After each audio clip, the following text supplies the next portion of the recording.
the right gear and setup for staying productive. Looking after your health is important, but you can also see considerable boosts in your happiness and productivity by looking at your tech and setup.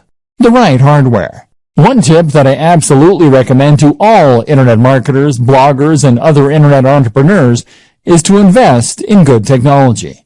When you're an internet marketer, you're essentially a one-man or woman band. That means that you are the business. Your passion projects are your R&D, and your equipment is your main computer. If you are working on a machine that takes 5 minutes to boot up, that gets hot even when it is under even a minor workload and that regularly crashes, then you absolutely must upgrade. You'll save a huge amount of time by having a computer that springs instantly to life, and you avoid those painful moments where your computer crashes and you lose all that work you've been doing. But the reasons to invest in good tech go way beyond that. They extend to the simple fact that good tech is more pleasant and enjoyable to work on. When I upgraded to the Dell XPS 15, I suddenly had a 4K screen, a blazing fast i7 processor with the GPU, a comfortable keyboard, and typing experience. All this made such a difference to my enjoyment of work, and that in turn began to be reflected in the work. I worked better because I enjoyed what I was doing more, and because I could run more software more easily than before, more options became available. Building a productive home office. If you work from home, then you're likely to have found that remaining productive and maintaining focus are two of the biggest challenges you face on a day-to-day basis. For some reason, we find it harder to work when we're not actually at work, and this often results in our mind wandering, or us finding procrastination in all kinds of places. One of the best ways to counter this effect is to design a home office that encourages focus, and that we actually want to work in. If you're working from your own home, then you'll have far more freedom in what you can do with your office space, and you should really take advantage of this fact. At the same time, if you work this way full-time, then you're probably going to spend the actual majority of your life at your desk and or in your office, and as such, you should make the most of it by making it as nice as it can be.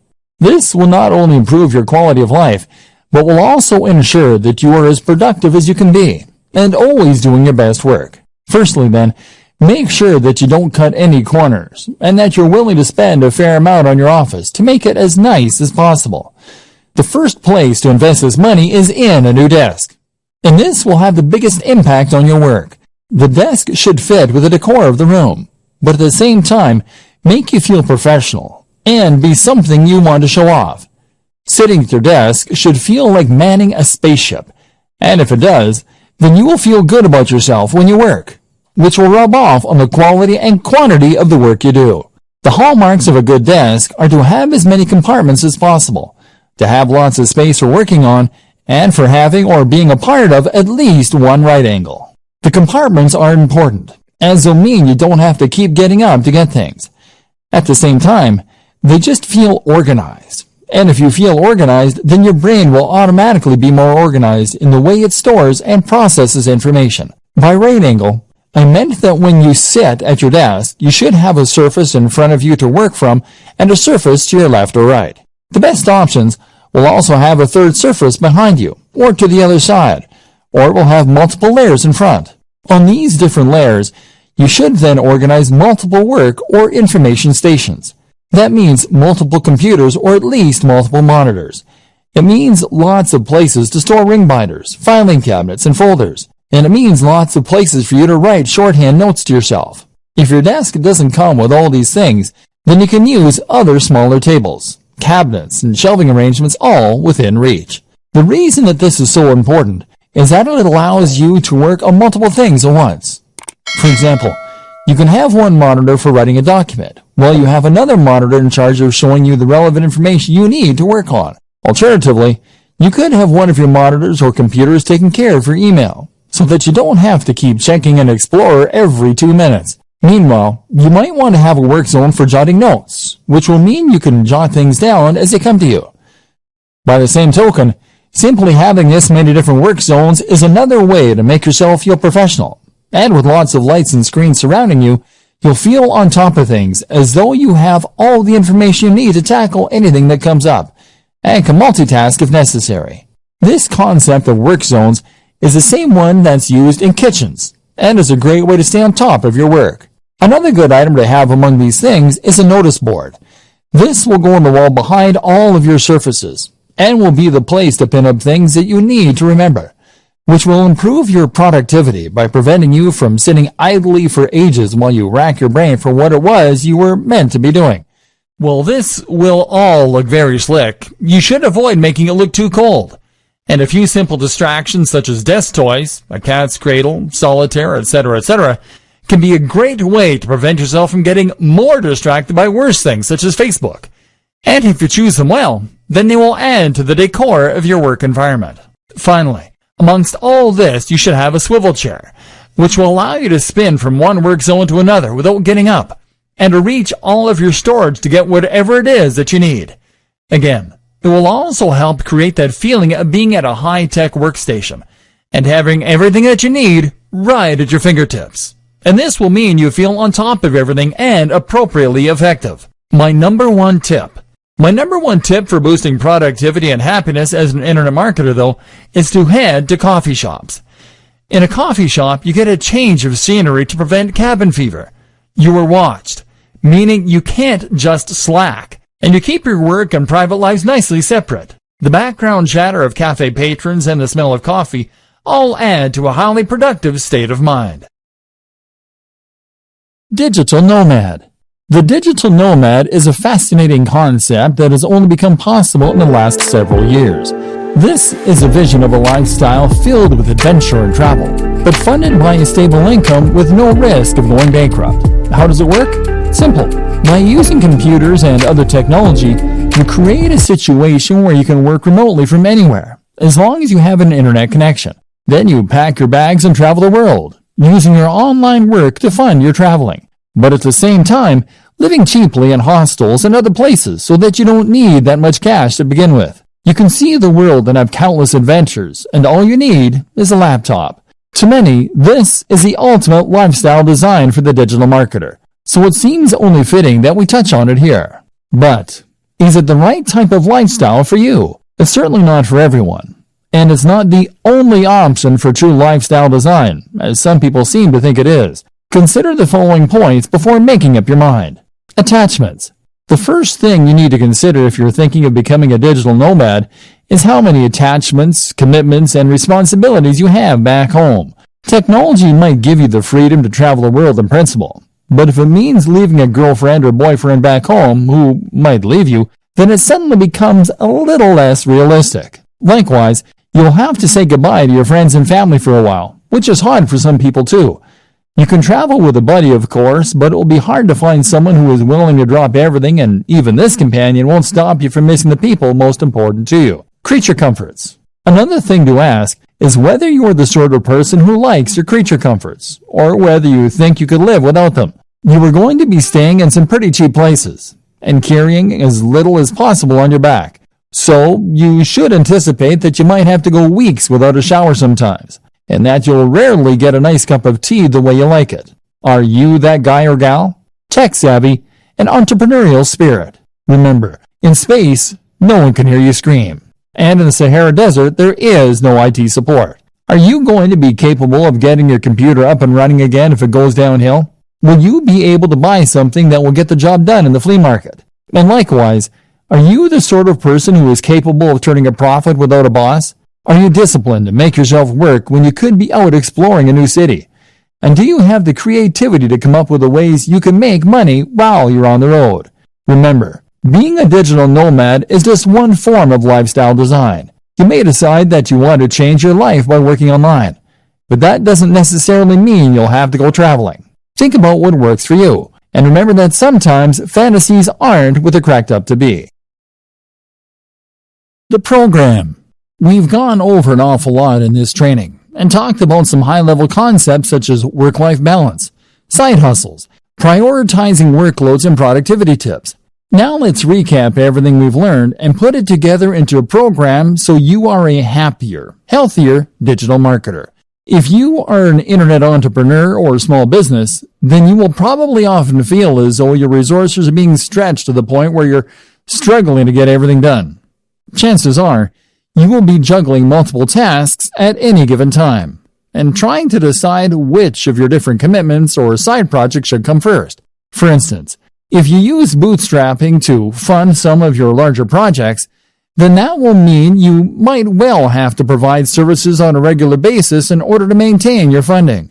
Meanwhile, though, if you're doing that, then you will also want to make sure that you actually spend some of your time pursuing those projects that you're more passionate about too, and that could potentially be more profitable in the long term. But then you need to choose which of those projects to invest the most time in, and which to do first, all while completing various administrative tasks and dealing with the other drains in your time, such as, lifestyle design. Key to all of this is to know what you want from life and how your online business fits into this. Do you want a purely passive income that allows you to travel and forget work? Or are you happy to work hard indefinitely, as long as it's on a topic that you enjoy? More importantly, how much money do you need to live? What are your personal aspirations? How much time will it take you to earn that money? What are the different variables you can manipulate to get the lifestyle you want? At the same time, consider what you need to get your internet marketing business off the ground. With all that in mind, you can then work on how much money you need to earn, and make sure that you do that every day. Be strict, and leave time for yourself and for your passion projects. Hierarchy. If you're anything like me, then you will probably have about 20 side projects going on at any one time, as well as your main job and other commitments. This is something that was recognized at the organization I worked for last, where they said to work using the following guideline: family first, then work, then personal development.